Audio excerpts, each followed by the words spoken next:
Hello, welcome back. আরেকটা নতুন unboxing নিয়ে চলে এসেছি। দেখতেই পাচ্ছ পার্সেলটা ভীষণ বড়, যেটা হচ্ছে এসেছিল অ্যামাজন থেকে। আর অনেক দিনের ইচ্ছে ছিল কন্টেন্টের জন্য আমার এরকম একটা জিনিস অর্ডার দেওয়ার। তো ফাইনালি আমি অর্ডার দিয়ে ফেলেছি।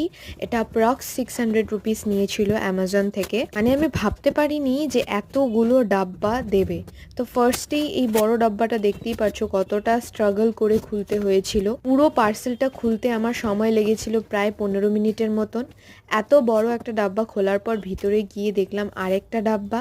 সেই ডাব্বার থেকে বেরিয়েছে এই লাইটটা অ্যান্ড আরও অনেকগুলো জিনিস। ফার্স্ট অফ অল আমি বুঝতেই পারছিলাম না যে কীভাবে এই লাইটটাকে লাগাতে হয়। তারপর আমি অন্য আরেকটা ভিডিও দেখলাম অ্যান্ড সেখানে আরেকটা কাগজের মধ্যে পুরো ডিসক্রিপশনে দেওয়া ছিল কিভাবে কি করতে হয়। তো সেটা দেখে আমি ভালো মতন অ্যারেঞ্জ করে ফেললাম। অনেকক্ষণ ধরে সময় লেগেছিল আমার এই জিনিসটাকে বুঝতে। তো ফাইনালি একটা ছোট রিং লাইট আমি কিনেছি আমার কন্টেন্টের জন্য। সেটার রিভিউ তোমাদেরকে দেওয়ার জন্য এই ভিডিওটা করেছিলাম। যদি কোনো রকম ডিফল্ট হয় তাহলে পরে যাতে আমি ক্যাপচার করে রাখতে পারি, তার জন্য এই রিভিউটা আমি দেখেছিলাম।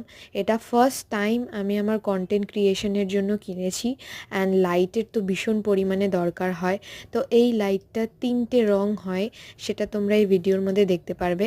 একটা হচ্ছে হলদে, আরেকটা হোয়াইট লাইট অ্যান্ড এটাকে বাড়ানো কমানো যায়। আর আমার তো বেশ ভালো লেগেছে অ্যান্ড স্পেসও খুব কম খায়। আর 600 রুপিসের মধ্যে আই থিঙ্ক এটা আমার জন্য বেস্টই মনে হয়েছে। তো ভিডিওটা পছন্দ হলে অবশ্যই একটা লাইক করে দিও।